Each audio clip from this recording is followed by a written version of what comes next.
நேயர்களுக்கு வணக்கம். இது பிரைம் கோல்ட் வழங்கும் கோல்ட் டைம். உலக நாடுகள் இடையிலான போர் பதற்றம், பொருளாதார மந்தநிலை, டாலருக்கு எதிரான ரூபாய் வீழ்ச்சி போன்ற காரணங்களால தங்கம் விலை தொடர்ந்து ஏறுமுகத்தில் இருந்து வந்தது. இந்த நிலையில அமெரிக்காவோட வர்த்தக போரால அமெரிக்க டாலருக்கு எதிரான இந்திய ரூபாய் மதிப்பு வீழ்ச்சி அடைந்தது.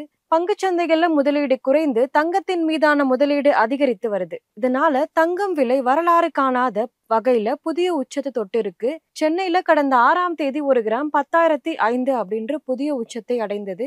அதாவது 1 பவுண்ட் தங்கம் விலை 80,040க்கு விற்பனையானது. இது இல்லத்தரசிகளை இன்னுமே அதிர்ச்சி அடைய வைத்தது. நேற்று முன்தினம் விடுமுறை தினம் என்பதால அதே விலை நீடித்தது.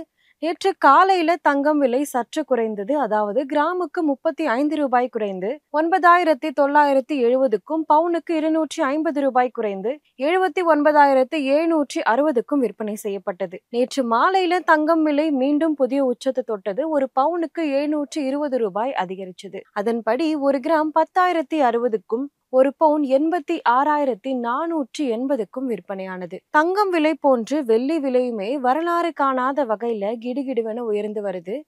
சென்னையில நேற்று முன்தினம் 1 கிராம் வெள்ளி 138க்கும், 1 கிலோ வெள்ளி 1,38,000த்திற்கும் விற்பனையானது. நேற்று கிராமுக்கு 2ம், 1 கிலோவுக்கு 2,000 ரூபாயும் அதிகரித்து, அதன்படி 1 கிராம் வெள்ளி 140க்கும், 1 கிலோ வெள்ளி 1,40,000த்திற்கும் விற்பனை செய்யப்பட்டது. இது பிரைம் கோல்ட் வழங்கும் கோல்ட் டைம்.